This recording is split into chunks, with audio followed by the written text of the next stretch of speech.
7:30, and at this point, we call the Public Safety Subcommittee meeting to order. Mr. Clerk, if you call the roll.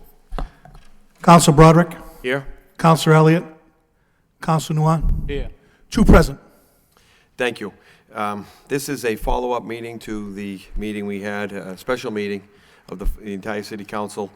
I believe everybody has been provided in the packet a new set of the license rules, or guideline, the regulations, and this evening, the Madam Solicitor was nice enough to bring a purple line version to so make it a little bit easier for us to see that what changes were made. There was a vote several weeks ago to endorse, in theory, the proposals made by the chief, also the manager's proposed regulations, with some further input from the police, law department, license commission, and anybody else that had something that was valuable to add. So at this point, I can open it up to Councilor Nguyen if you have anything, or to the manager or the city solicitor to review the changes and basically walk us through what has been added and how it would all work, and then we can go from there.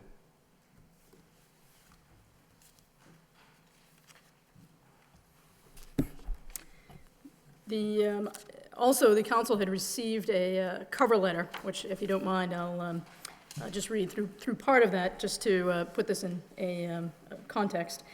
The proposed draft represents a substantive revision of the city's existing rules and regulations. Among the changes are essentially two new sections, and we'll go over those in a bit, setting forth both general conditions and special conditions of a license. The special conditions, such as the use of video cameras or entry restrictions, may be waived for individual establishments where the Commission determines that there is no need for such restrictive measures.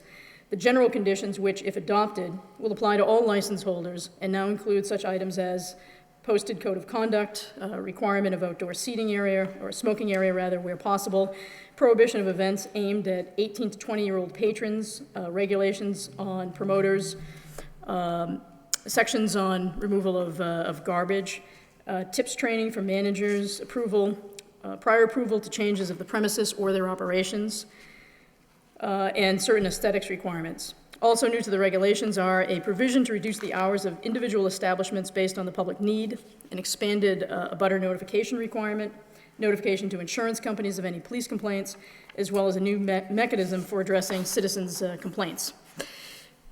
Generally speaking,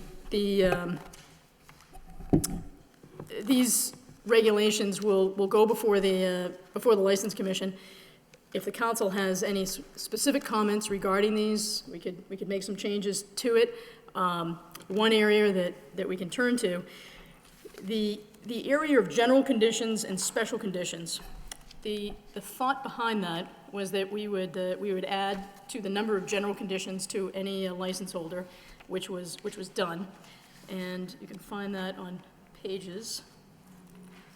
I think it's page 5 that begins. Well, wait a minute.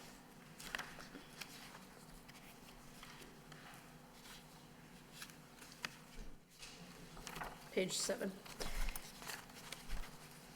And again, a lot of these are, as you can tell, are new requirements. One of the new requirements that I had mentioned is, for example, with insurance. If there's a police complaint filed with the License Commission, the clerk for the License Commission will forward that off to the insurance company to put them on notice of any behavior that has been raised by the police department.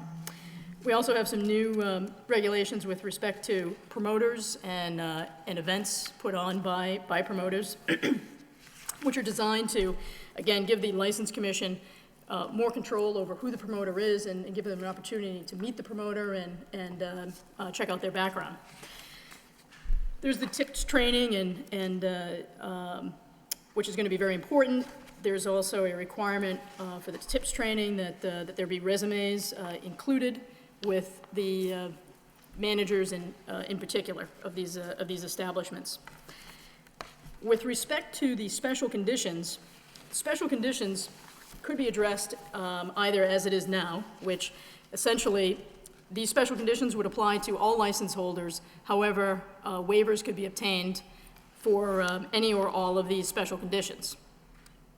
The idea behind it would essentially be that these special restrictive conditions would, in the end, probably apply to very few establishments.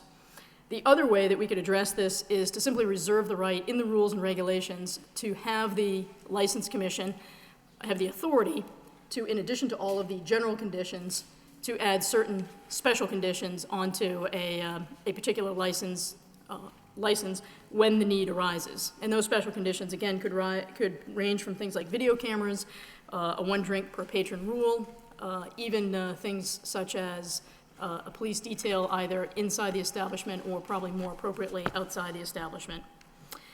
Right now, it also contains some restrictions for patron entry hours and the ability to re-enter or enter an establishment 1 hour prior to the closing time. Again, that's new, as well as an endpoint to the hours of entertainment, which is also new. If we were to merge the special conditions into the general conditions, those two conditions would likely be merged into the general conditions, and items like the video camera or the one drink per patron or other issues would remain as special conditions not defined, but at the subject matter of the License Commission. So generally speaking, that's the sort of the scope of the changes that were made. What was also noted in here, and what is available to the License Commission, and I think is a valuable tool for the Commission to be able to utilize, is a review of hours of certain establishments based on the public need. And in the past, the public need has been addressed through disciplinary hearings as situations come up. However, what will probably be number one, a more effective way of doing it, and one that will comply with ABCC regulations, will be to look at individual establishments on the rollback of hours. And in the event that the police department makes a request for a public hearing, that's a matter that the License Commission can address for a particular establishment, and in determining the public need of rolling back the hours. So it would not have to apply to all the establishments in, say, the downtown or even citywide. Okay, thank you. We talked briefly offline for a minute, and we did receive an email from License Commissioner Brian Akazian relative to, I think it could be applied most easily to the one drink per patron rule, regulation, in that the state law is 2. And Right. Can we be more punitive or restrictive than the state law? And your opinion was, you believe so, we can run it by the ABC? Yeah, we plan on assuming that the council generally endorses the direction that these rules would take the city in.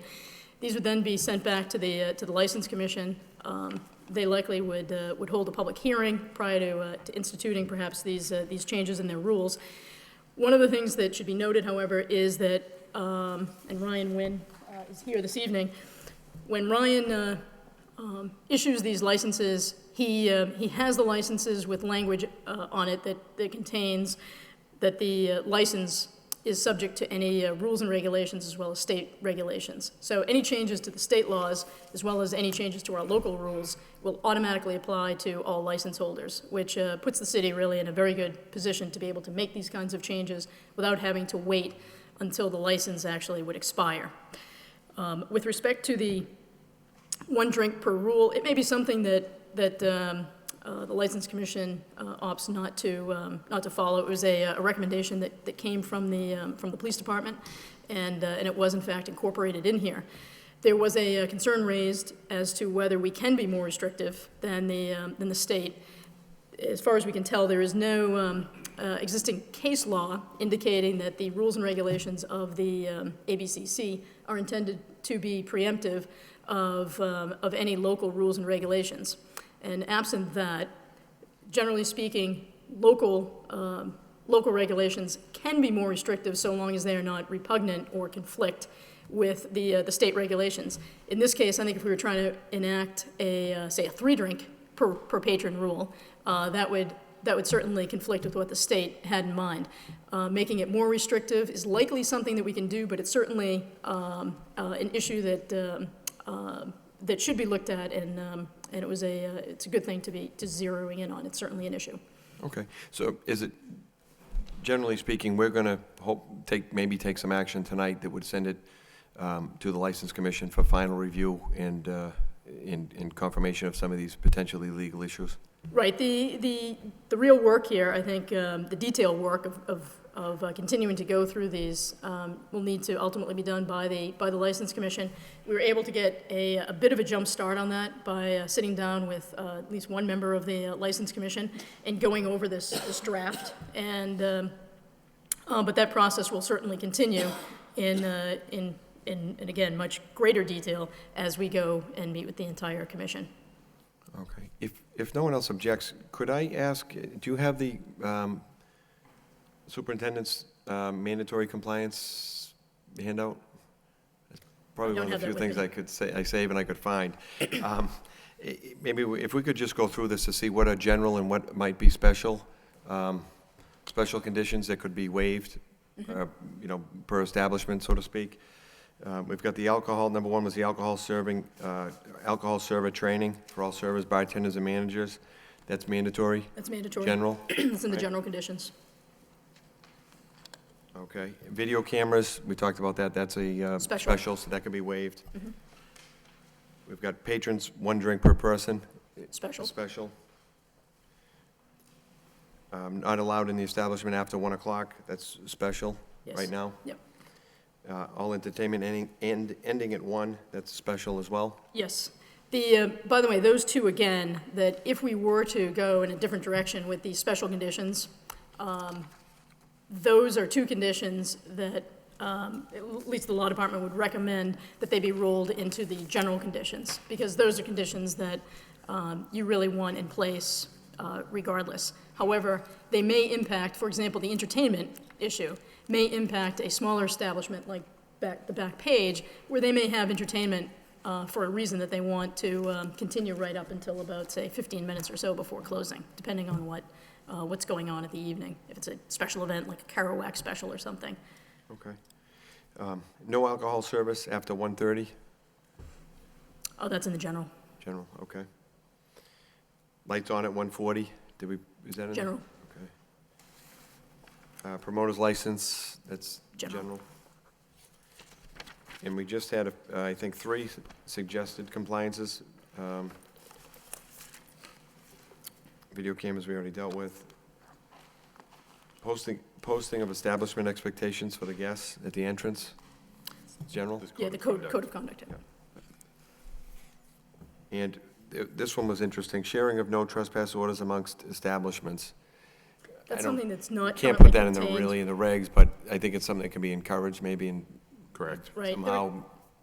And a number of the establishments have indicated that they have an interest in participating in that type of effort. So the chief has been having regular meetings with the establishment owners around the city, and particularly in the downtown area, and hopefully that's something that can be handled in that way. Okay, thank you. Councilman? Thank you, Mr. Chairman. I think the comment that you make with regard to the sharing of information among the establishment, I think it's to the establishment benefit to share those information so that they can proactively prevent anything from happening. With that said, I know that the Deputy Superintendent Ryan's here. I'm sure he has reviewed this proposed general condition and special condition. Do you have any comment on that, Deputy Superintendent?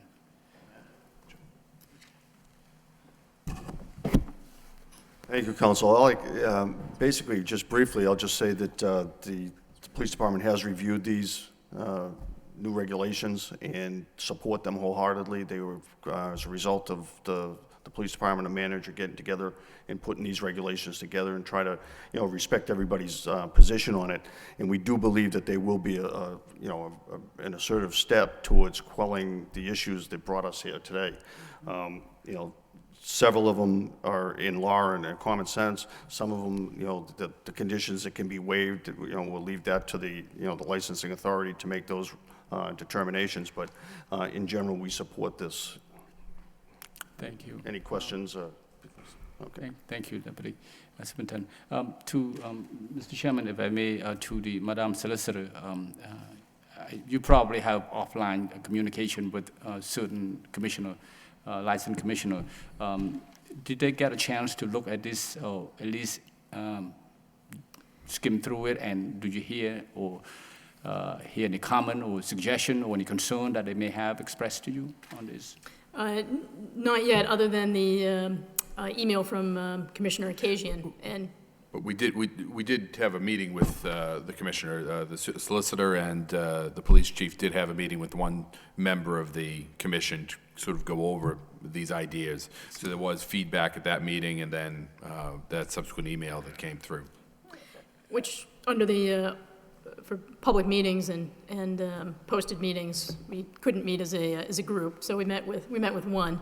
Also, Mr. Nguyen is located in the law department, so on Friday, the latest draft was sent out to the commissioners in a Word document, so that they can, on their own, begin to also make some potential edits that we'll go over as a group.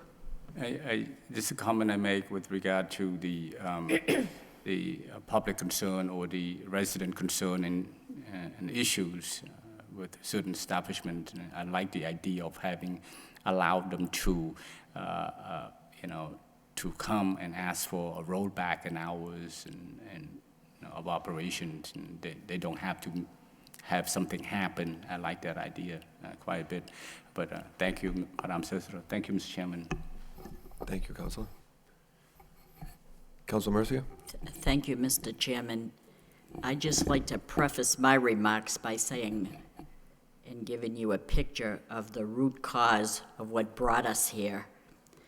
The issue that created the unfortunate incident in the downtown, this is my point of view. The scenario is thus. A person comes to the downtown, they establish a restaurant. The owner of the restaurant is not familiar with the large task at hand on how to run the restaurant properly. That, coupled with poor service, food that's not up to par, the demand of the patrons, the owner looks elsewhere to boost their business. So pretty soon this restaurant that was managed poorly in the first place changes to a club. And in order to cover that unsustainable cost, they sink to a new level by bringing in outside elements to make money without any responsibility to the downtown or to the residents, all for the sake of trying to make a buck.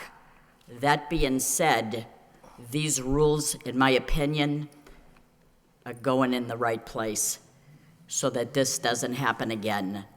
Now, I receive numerous suggestions and ideas from many people from downtown that would make the downtown environment more appealing and orderly.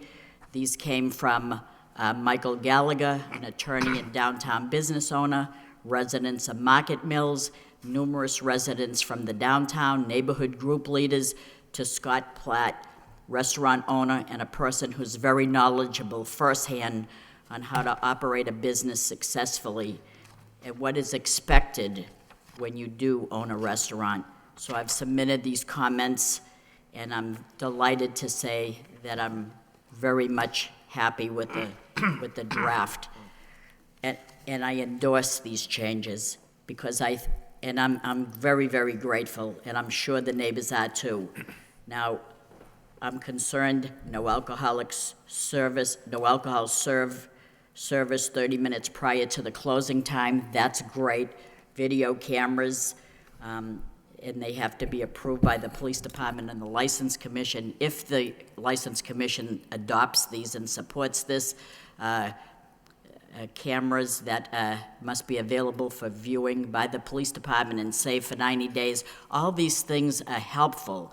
One drink per patron at a time, no more. One drink shall serve one patron at a time.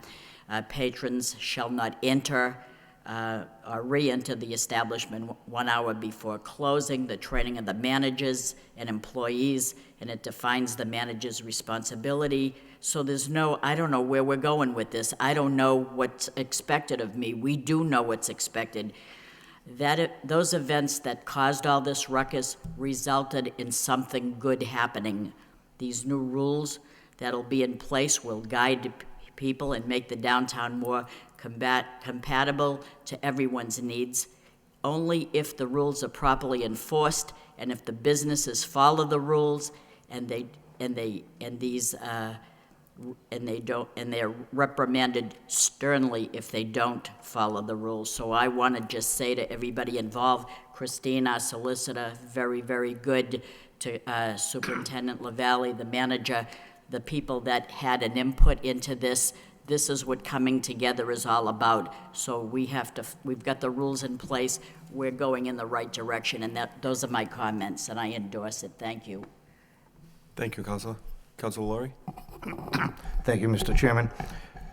Looking at the package, I was very impressed by the work done by the committee who put it together. One thing I was very happy about was the changes with the promoters, including Corey checks. That's one of the problems I had with the downtown. It was my understanding the promoters coming in from out of town, the DJs. This was a great deal of the problem. So seeing the changes, they had a licensing and the Corey checks, I'm very happy with. There was one thing I had a question with. 1.21, access to premise by police and agents.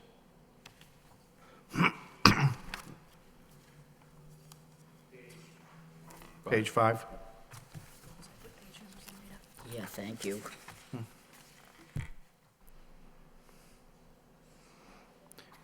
What it says is all members of the Lowell Police Department and, of course, the state police. I was wondering if who's ever designing it shouldn't talk about UMass Lowell. From what I understand, they work with the Lowell Police Department on calls, and there may be times they're the first ones on call.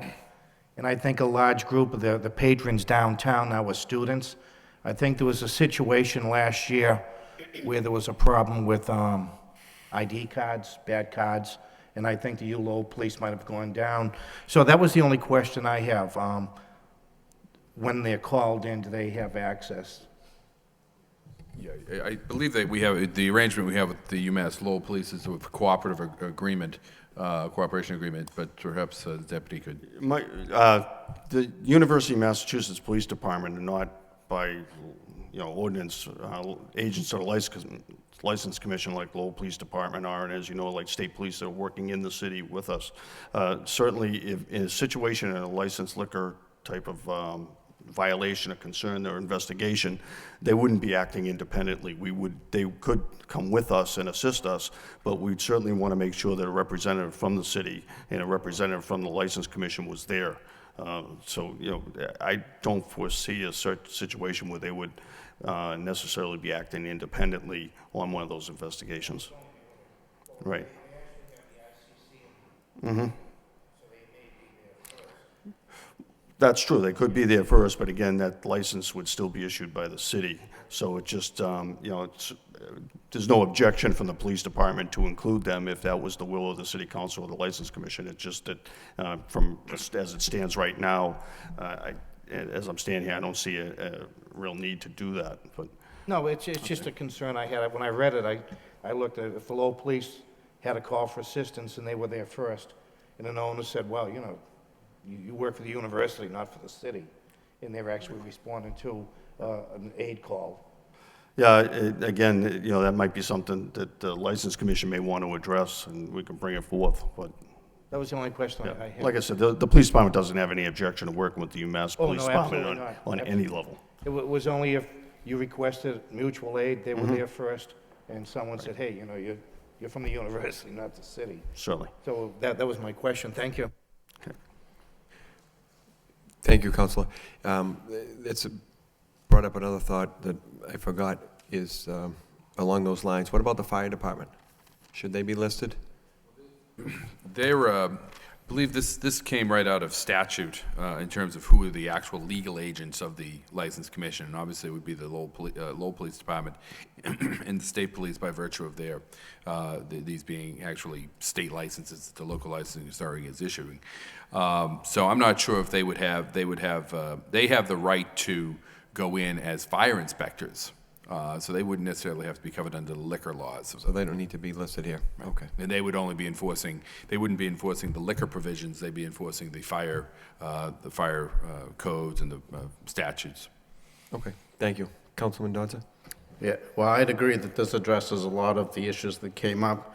I am pleased that on page 6, that section 1.25 was, I believe, added, which allows for citizen complaints to be accepted by the License Commission for them to address it.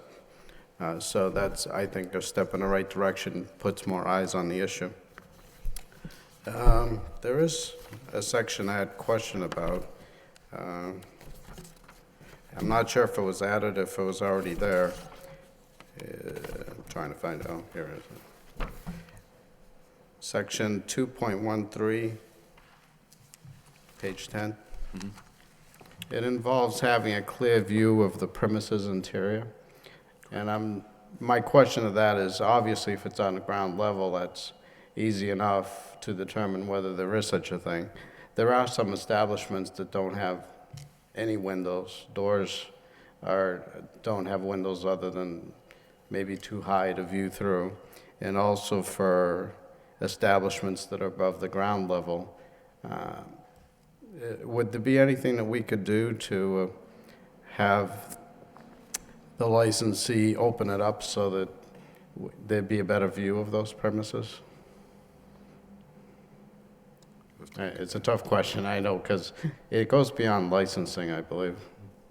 It certainly can be looked at. This is a new regulation that was added to it, and it was really intended to address more of the keeping the windows open and the any sort of glass in the doors and things. And interestingly enough, I think one of the definitions of a tavern is so many feet up, and then you can look into the establishment from the sidewalk. But anyway, that can be looked at, and if there's some way of addressing it, we can try to work that in. If I may, one of the issues we had with there was an old establishment downtown, the El Rincon, which we had a problem with this, that everything was blacked out, that you couldn't see what was going on inside, and it was an issue that we did cite them on last year. As you mentioned that, I do know that there are some establishments that are all brick or have very small windows up at 6 feet up that you really can't see into. So we can go back and take a look at that and see. Well, it might be one of those things where you do it, the License Commission enforces as needed, so that if there are no problems at the establishment, just let the status quo stay. But should there be problems, they may be required to open it up so there are window views inside the establishment in order to keep an eye on what's going on inside. This one, in fact, is this language comes out of some other communities' regulations as well, but we can revisit this and see about either handling it that manner or whether some modifications are needed. Okay, very good. Thank you, Mr. Chairman. Mr. Manager? If I could, Mr. Chairman, if there are, I want to certainly, this has been an effort that obviously there's quite a bit of work has gone into by a number of people, but particularly Christine O'Connor, the solicitor, the police superintendent, and obviously working with Bruce Occasion and Ryan Wynn on pulling this all together. And quite a bit of work has gone into this. I do just want to speak on a couple of other points, though, because I know that the primary purpose of this tonight was to go over the regulations and hopefully get a vote of the council to forward this on. The concepts were obviously all endorsed by the council that night of the special meeting, but I do certainly want to assure the council that it goes beyond just the regulations. The police continue to have a major presence in the downtown area where these problems have occurred, they have stepped up, working in partnership with the sheriff's office as well as the university and other agencies of law enforcement. I mentioned last year we had some issues at one establishment. Many of the findings of that against that establishment came as a result of inspections that were being undertaken by inspectional services along with the fire department and the police department. I believe neighborhood services participated in those special inspections that occurred on several late nights last year as we were trying to bring this situation under control. Those will be continuing, and you'll notice that in your packet tonight, I make reference to the fact that inspectional services or development services in particular is going to be doing some additional work. They do inspections on a regular basis of all of our assembly use establishments, but beyond that, Councilor Mercier's comment regarding the establishments that have moved from restaurants to nightclubs has proven to be a somewhat new problem for us over the last year or so, and we've been doing some work on that. And there are different conditions than these establishments were originally licensed for, and there are certain code requirements that we need to make sure are in fact in place. And the Fortunatos incident was really brought that home to us. That was a restaurant. It was built to be a restaurant, and it was not. It does not meet the code for a nightclub. So inspectional services will be doing some late night work to crack down on some of these issues, as well as just their regular inspections to make sure that everything is up to code. Along with that, we are in the process of redoing all of our outdoor seating licenses that we issue by the city to allow establishments to use the sidewalk space in front of their locations. Many of those licenses have been open-ended. We're in the process now of in all likelihood, terminating all of those outdoor seating licenses and then reissuing, so the council can expect to see some new licenses coming before it, which will give us the opportunity to reword the licenses such that any violation, not necessarily a finding by the License Commission, but a finding by the city that an establishment is not acting appropriately, behaving appropriately, or meeting the conditions that we set forth, will allow us to pull that outdoor seating license. And this is, again, just to hammer home the point. Now, obviously, there are establishments downtown that have outdoor seating. It's part of the charm of downtown Lowell, and that we've had, and these establishments have had zero problems. But there are a couple of establishments that we do have concerns about, that we want to make sure that they are in compliance with all of the conditions and a code of conduct that we think is essential in the downtown area. Thank you. There are a number of people that came down this evening, and I'm wondering if anybody would like to come up to the podium and speak, whether for or against or just in general questions. We have a few minutes if you'd like to come up. My name is Dolores, and I represent Reservations Restaurant and Lounge. There is, we all have to come to a common ground. I understand there's a lot of issues in downtown, but the smaller lounges and restaurants are the ones that are being hurt more than the larger establishments. And I wish that you really could take that into consideration. Thank you. Thank you.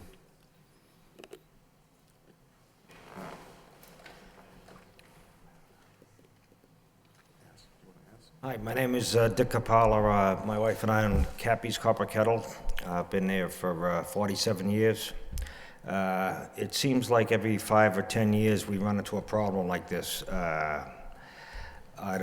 I go back a long way, like I say. I remember one time when there was a motorcycle gang that was terrorizing the city. This police department took a little while, but they took care of that problem. Again, one bar was the patrons were getting drunk and they were going around and terrorizing other bars. The police, again, took it to the License Commission, and they took care of the problem. In my opinion, I have faith in the police department and the License Commission. I think they do a great job. A lot of these, I think, are unnecessary, more restrictions. Take, for example, the stopping the music at 1 o'clock. My establishment is mostly dancing. They come in to enjoy dancing. If you stop the music at 1 o'clock, my patrons are going to leave. In effect, you're closing me up at 1 o'clock. I had a little trouble, I'm getting older, I had a little trouble understanding Christine. So I think from what she was saying that I could get a waiver on this. But you know, like I said, what I'm trying to get at, the less regulations is the better for everybody. Thank you. Thank you, sir. I think you're right. I think that what we're doing is putting in, making the special condition that can be waived, rather than make it a punitive action by the License Commission. If I'm, correct me if I'm wrong, that may be easier to enforce. Hi, my name is Dane Lamb. I live at 30 Market Street downtown. I want to say I really appreciate the work that's been done by the council, by the police department, certainly, by the city solicitor's office, in sort of coming to grips with what I think has been a growing problem, although the Fortunatos incident brought it sort of vividly and in an ugly way to a head. It was not an unexpected outcome of things that had been occurring downtown. And as the city manager knows, over a year ago, I got the Downtown Neighborhood Association together to deal with the issue of El Rincon. And you were extremely responsive, as was Inspectional Services. I'm a big believer in using what regulations you already have. The power of government can be extensive and used effectively to have us all live in harmony. Inspectional Services is there for a reason. I'm glad you're using it.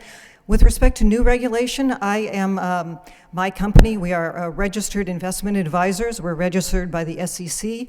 I have to comply with all sorts of regulations and rules, and all of you should wish that the SEC had imposed those on more people like me, because Bernie Madoff wouldn't have ripped off, or Sir Alan Stanford wouldn't have been knighted, and also ripped off a number of people. So I actually have a great deal of respect for well-drafted regulations that are effective to the outcome we want, which is prosperity for the multiple uses that the downtown in Lowell has been developed to enjoy. If the city didn't want residents downtown, they never should have allowed residences to be built out of dilapidated, unused, untaxed mill buildings. But the city made a deliberate decision to invite residents downtown. I lived in a city all my life. I lived in Boston. I was born in San Francisco. I tell you, I love bars, I love restaurants, I love museums, I love the activity downtown. But some of what had been happening in Lowell was distasteful in the extreme and greatly deleterious to the economic outcome for every one of us. I can't emphasize this enough. People who live in Belvedere are going to be as hurt by a bad downtown as someone who lives in the least desirable part of the acre, you know, where someone says, well, they can expect it. None of us should expect the outcomes that an essentially combat zone headed downtown would bring us. So I want to say again how much I appreciate the chief harping on this for more than a year.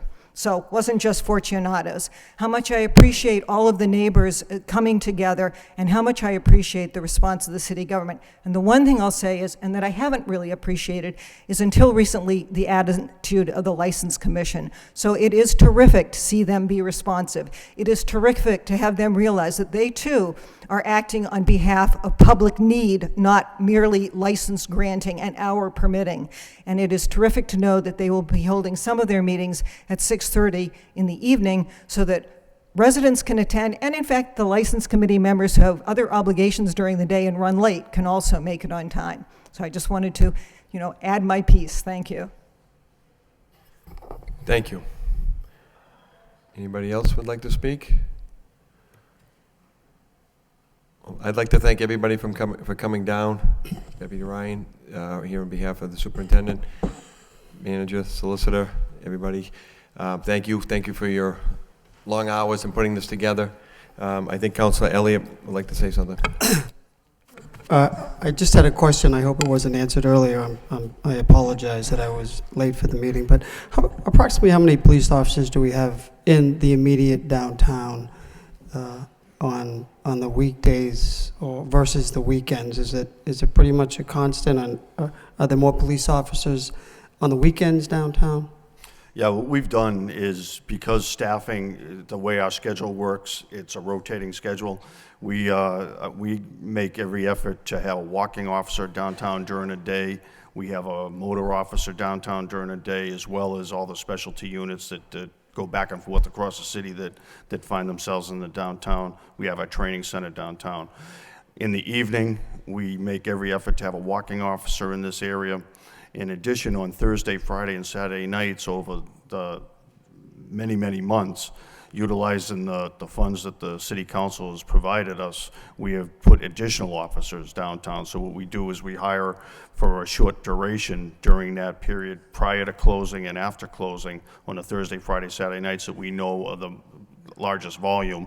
We have, we try to predict ahead of time what type of activity. We have anywhere between 5 or 10 additional officers. Okay, and how many officers are downtown without those additional? I'm presuming those 5 to 10 are hired with the additional overtime money. I think if I understand your question, Councilor, if it was not for the overtime and the additional officers we specifically put for downtown, we would only be able to put probably 3 officers downtown in the evening.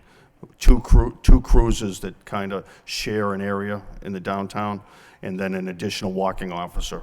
Sometimes, staffing permitted, when we just get an academy graduate, we might have an additional walking officer, but you very rarely see more than 3. Okay. So if once that overtime runs out, and it will run out, what is the plan? Is there any plan to put additional officers from one shift to the next, just for those days, or and if you went over this, I apologize, but No, we haven't gone over that, and I've been working with the chief on this, and we're looking to, we may need to supplement some of this overtime money later in this fiscal year, and then of course we'll be including it next fiscal year. The overtime, and we actually have done an analysis of this. The overtime is the best way to deal with this issue, as opposed to simply adding more police officers. The overtime, it really actually fits right in with the notion that the city is really a leader on, and that's the idea of smart policing, that you dedicate your resources. Obviously, you have to have a core group that you can do this with, but you target this money into the times that you need it.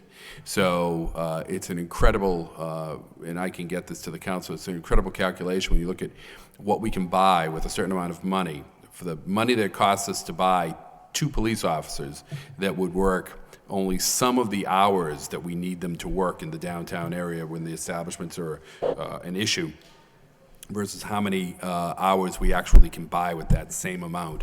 It's a staggering amount. So we'll be coming in with a strategy for that for next fiscal year, and we may have to make some adjustments for this fiscal year as well. I mean, I'm sure we're all presuming with the implementation of these other recommendations, whether it's server training or reduced number of, or alcohol, reducing alcohol service, the times, et cetera. We're hoping, or I would think the notion would be that we wouldn't need this many police officers down. We don't want the downtown to look like a police state either. So I can understand that, but 3, it seems to be a low number given that area. So my other question, though, I mean, that doesn't mean there's still not a police presence, because many, if I remember from some other meetings, there are also establishments that hire details. So there is additional police presence downtown. I'm trying to think, off the top of your head, is it, 4 or 5 of the establishments have detail officers as well? And I know it's not a requirement, but it's certainly... No, typically, I believe there are 3 establishments in that Market, Middle, Merrimack area that hire routinely, right, out of the several that are there. But like as the manager said, if we have an office, if we hire an officer, that officer's working on Monday night too for 8 hours when we don't have the activity for them, and they perhaps could be off on Friday night when we need them. Right. So, it's a proven strategy with our smart policing initiative. And I don't think we should have, and require an officer per establishment, but if the numbers are such, Right. is it recommended, or is there any way to suggest that through the permit process? I mean, if, for instance, one of the nightclubs, if they're going to have 400 to 500 people. Again, that would be something that is covered under the regulations, Okay. but it is something that is within the purview of the License Commission. And as the solicitor indicated earlier, it's probably advisable, if it gets to that point, it's advisable that they probably be on the outside as opposed to the inside, but they'd be available to handle any issues that result. And I know it's not just central to downtown. I did Right. watch one of the last meetings regarding the one alcohol license that was taken away, and it was the Super Bowl up on Middlesex Street. So, I mean, there are instances where there are problems with establishments, not just in the downtown area. Were they ever required, or did they ever have, do you know, off the top of your head, with the Super Bowl, were they ever, because they were in for more than one violations till the License Commission finally pulled their permit. Did they ever have a detail officer out there, or? They have had detail officers Oh, out they have. there during some of those instances, and those detail officers were quickly overwhelmed and required assistance from neighborhood officers. The officers are out in the residential areas that had to get drawn into those incidents, which is one of the biggest concerns that we have. When we have to do that, we have to pull people Right. from other duties to handle an incident. So, but the Super Bowl is an example of that. Right. Okay. Thank you, Mr. Chair. Thank you, Deputy. Thank you. Councilor Laurie? Yeah, just one question. We're talking about the policing downtown. When we close a place, like we were just talking about, obviously they're going to go someplace else. So the need for the police always will remain the same. Yeah, well, we are hoping that these regulations will allow us to at least back off a little bit. And, right now we're staffing to deal with the disorder that's downtown that occurs when the bars close. Hopefully as we have voluntary compliance with some of the trouble spots, and that we sort of change the whole tenor and the attitude of the patrons downtown, that the need to expend resources will diminish to a certain extent. But we're always going to have a presence. Right. I'm talking about the customer base. When you close one place, it's like a disease. They just go, what is it, a $275 fine at the court? Well, we expect displacement, Yeah, from one establishment to another, but we hope that it's not 100% displacement. So, Thank you. okay. Deputy, just in the last several weeks since the latest incident, have things quieted down? We have not had any incidents of that magnitude, certainly, but we have had a steady stream of fights that we've encountered, or that we've been called to, that were breaking up when we arrived. We've also, there's a major issue with public urination and the vandalism and everything else that's occurring that, that's discovered perhaps later on in the evening when the cruisers are going by, or when people show up to their place of work in the morning. So the issues are still there. But again, fortunately, we have not had one of those major issues. But you also have the overtime. You still have the additional officers down there as We well. have maintained that presence down there. Yes. I know at some point in time, and it was a while back, we had assistance from the state police that were coming in on a regular basis. Does that still take place occasionally? That does. We work cooperatively with the state police, and when they're available, they will come and assist us, as will the sheriff's department with their command van, which is really a good visible presence, law enforcement presence downtown, and UMass PD, as well as the Lowell Police Department. We're willing to take help from anybody, and the state police are a great partner for us downtown. And is it just one last question, Mr. Chairman? I'm sorry. Are there still checkpoints, alcohol sobriety checkpoints Yeah, those are- periodically? I know you don't want to. No. People know, but the state police holds those regularly. they do. Okay. We work alongside with them on those, and they will continue. That's separate from the issues downtown. They will continue, indefinitely. Thank you again. All right. Yes. Thank you. We are up against 6:30, the regular scheduled meeting. If there's no more questions at this point, I'd entertain a motion to endorse in general the proposed regulations and refer to the License Commission for finalization and approval. So moved. Second. Seconded. All those in favor? Aye. Any opposed? Chair votes yes. Thank you very much. Thank you, everyone, for coming down. Great job.